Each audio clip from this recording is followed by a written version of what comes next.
Assalamualaikum sahabat R3, ketemu kembali dengan channel Rumah R3. Sahabat R3, kali ini ada sajian yang sedikit berbeda dari video-video di Rumah R3 sebelumnya. Karena kali ini Rumah R3 mengupas terkait tata kalimat.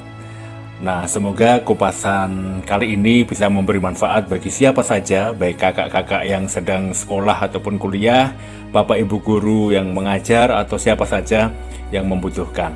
Nah, insya Allah nanti ini ada beberapa seri, ada kelanjutannya, dan setiap video insya Allah tidak lama, tapi semoga bisa mengupas secara mendalam. Kenapa sih kok tiba-tiba Rumah R3 membuat konten semacam ini? Ini berangkat dari pengalaman ketika mengajar. Ternyata banyak soal yang terlihat sederhana, tetapi ternyata belum tentu dikuasai. Baik, langsung saja. Yang pertama adalah terkait dengan struktur kalimat, yaitu menentukan predikat. Terlihatnya simpel ya, karena materi menentukan struktur kalimat, menentukan subjek, objek, predikat, seterusnya itu sudah pernah dipelajari sejak SD. Tapi coba kita lihat kalimat yang pertama. Perempuan yang sedang membaca buku dan terlihat mengantuk itu cantik. Diminta mencari predikatnya. Ada A, B, C, D, E. A sedang membaca, B membaca, dan seterusnya. Ya, sebagian besar banyak yang menjawab A dan B. Hal ini tidak aneh ya. Maksudnya karena selama ini banyak yang menganggap predikat itu harus kata kerja. Ya, itu tidak salah, tapi tidak sepenuhnya benar. Sebagian besar barangkali predikat itu kata kerja, tapi tidak harus. Karena predikat bisa juga kata yang lain. Salah satunya kata sifat. Baik, kita lihat ya. Nah, kalimat itu seharusnya terdiri atas minimalnya SP, subjek predikat. Karena apa, dalam komunikasi sehari-hari kalau belum SP itu belum bisa ditangkap informasinya, atau belum selesai biasanya gitu. Nah, kadang ada kalimat yang hanya S saja, atau tanpa S, atau K saja, dan seterusnya. Nah, kita lihat di kasus nomor 1, kata yang sedang membaca buku dan terlihat mengantuk itu adalah perluasan atau penjelas perempuan. Maka kata perempuan sampai itu adalah satu kesatuan sebagai subjek, sehingga predikatnya adalah cantik. Ya. Ketika kata cantik itu hilang, maka kalimatnya adalah perempuan yang sedang membaca buku dan terlihat mengantuk itu. Kan nggak selesai, karena itu hanya S. Supaya disebut kalimat dia adalah SP. Maka jawaban nomor 1 adalah E atau cantik. Baik, selanjutnya soal nomor 2. Nah, Bu Dewi mengajarkan menggambar. Pola kalimat di atas adalah sama ya dengan tadi, mencari struktur kalimat atau pola kalimat. Nah, kalau kita mendasarkan bahwa kata kerja selalu menjadi predikat, bisa jadi akan kita jawab A, subjek, predikat, predikat. Karena Bu Dewi itu subjek, mengajarkan itu predikat, dan menggambarkan kata kerja, maka dia predikat. Ternyata salah ya, karena tadi saya sampaikan bahwa predikat tidak harus berupa kata kerja, dan kata kerja tidak harus menduduki predikat. Bisa sebagai subjek, bisa juga sebagai objek. Nah, di sini adalah menggambar adalah yang diajarkan Bu Dewi. Jadi apa yang diajarkan Bu Dewi? Yang diajarkan Bu Dewi adalah menggambar. Maka menggambar sebagai objeknya. Maka jawabannya adalah C, subjek, predikat, objek. Sahabat R3, kita lanjutkan untuk soal yang ketiga. Kalimat yang ditulis dengan menggunakan ragam baku adalah, nah, ragam baku ini sebenarnya banyak yang menjadikan kalimat tidak baku atau tidak standar, mungkin seperti itu ya. Bisa dari penulisan kata, bisa dari penulisan huruf kapital yang harusnya kecil tapi ini kapital atau sebaliknya, bisa dari tanda baca, bisa dari kelengkapan unsur. Nah, salah satunya adalah kelengkapan unsur kalimat, yaitu saya katakan tadi kalimat itu harus minimal SP, subjek predikat. Nah, kita lihat ABCD ini mana yang paling baku atau yang paling benar. Nah, pada penelitian ini membahas tentang eksistensi tradisi lisan di Kalimantan. Nah, kalau kita lihat sekilas kayaknya ini baik-baik saja, atau mungkin ada yang mengatakan menggunakan pada Pak di awal gitu ya. Tapi kalimat ini kesalahannya adalah tidak memenuhi unsur minimal kalimat, yaitu tidak ada S-nya. Padahal kalimat harus minimal SP. Pada penelitian ini keterangan membahas predikat, sehingga keterangan predikat kemudian objek, tidak ada S-nya. Pada penelitian ini dia keterangan membahas predikat, sehingga yang kurang adalah S. Nah, ini bisa saja ditambah S setelah keterangan. Kalimatnya menjadi, pada penelitian ini, peneliti atau penulis membahas bla bla bla. Maka pada penelitian ini K, penulis atau peneliti S membahas P. Itu bisa yang pertama menambahkan subjek. Yang kedua bisa dengan menghilangkan kata pada, mengubah fungsi K menjadi S. Kalimatnya menjadi penelitian ini S membahas P. Nah, semacam itu. Itu berlaku juga untuk B dan E. B itu sama ya, adanya kata dalam di situ mengubah fungsi S menjadi K. Kemudian yang E juga sama, harusnya bagian ini mengulas teori yang digunakan, atau pada bagian ini penulis mengulas teori yang digunakan. Nah, yang B juga dalam rapat itu memutuskan, padahal bisa jadi dalam rapat itu para dosen memutuskan bahwa konsultasi mahasiswa bisa dilakukan secara daring. Atau bisa juga dalamnya hilang, rapat itu memutuskan. Jadi subjeknya adalah rapat itu. Nah, kadang juga bisa dipasifkan, alternatif ketiga, tapi tidak semua bisa dipasifkan ya.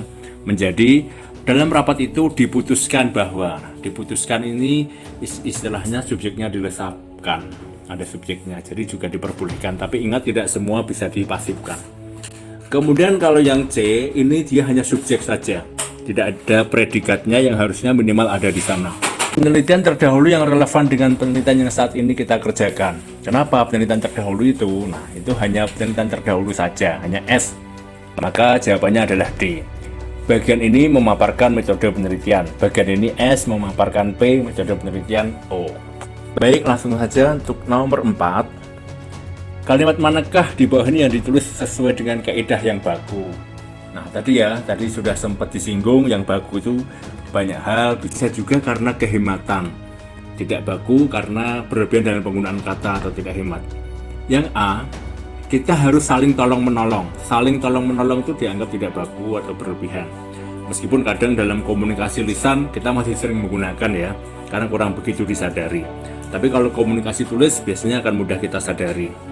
Tolong-menolong itu sudah bermakna saling, tidak perlu ada saling. Jadi cukup kita harus tolong-menolong. Kemudian yang senada dengan itu ya, yang C, menulis adalah merupakan. Nah, harusnya bisa salah satu. Contoh yang lain, ada banyak rumah-rumah tenggelam. Nah, banyak rumah saja atau rumah-rumah. Daftar nama-nama peserta. Nah, para ibu-ibu. Banjir itu disebabkan karena, nah disebabkan karena seterusnya. Itu juga salah karena tidak memenuhi unsur kehematan. Nah, kemudian yang E, anak guru yang pandai itu kembali menjadi juara kelas. Nah, ini juga tidak baku karena tidak jelas informasinya, masih ambigu atau bertafsir ganda.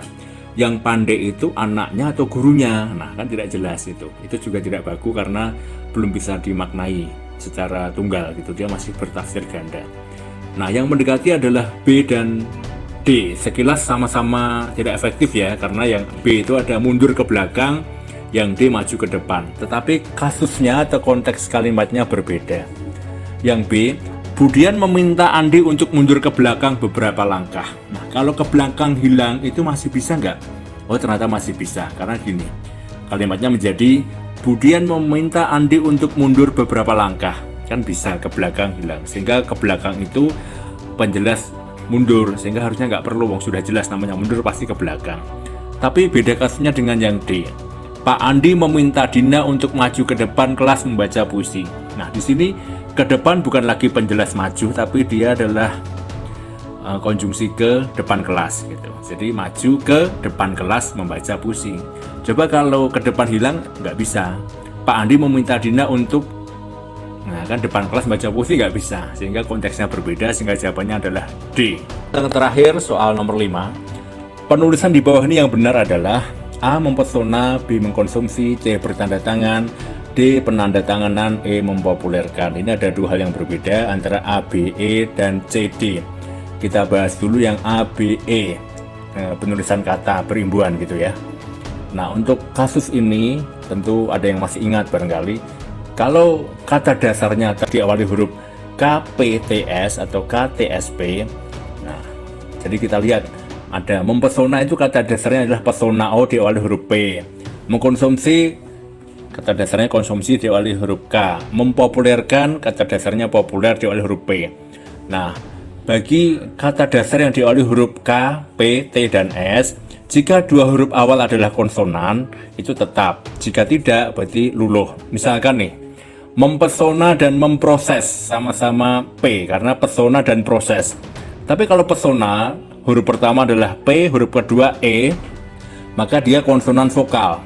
Berarti luluh, menjadi memesona. Tapi kalau proses, dua huruf awal adalah konsonan, P dan R, maka dia tetap memproses. Nah, konsumsi dan kritik, itu juga beda, sama-sama K tapi konsumsi berarti K dan O, kalau kritik K dan R konsonan rangkap. Maka kalau mengkritik itu tetap karena konsonan rangkap ya, tapi kalau mengkonsumsi dia luluh, mengonsumsi. Mempopulerkan juga sama, PO dia P, maka harusnya memopulerkan. Contoh lain yang tidak KPTS, cuci hurufnya C kemudian U, konsonan vokal, dia tetap tidak menyuci, tidak luluh, tapi tetap mencuci karena dia C, bukan salah satu dari KPTS. Nah, berarti A, B, E sama-sama salah. Kita lihat yang C dan D, yang benar yang mana.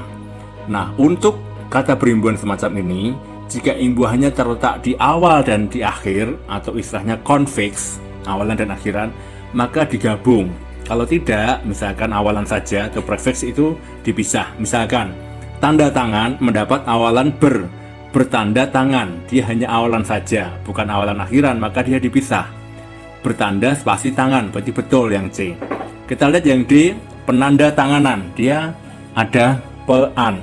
Maka kalau ada pean harusnya digabung, maka D salah. Sehingga A, B, C, D, E yang benar adalah yang C, bertanda tangan. Nah, sementara ini dulu, 5 soal ini dulu, nanti kita bisa lanjut ke materi yang lain. Semoga ada manfaatnya. Kalau ada respon, ada pertanyaan, silakan ditulis di kolom komentar. Terima kasih, semoga bermanfaat. Wassalamualaikum warahmatullahi wabarakatuh.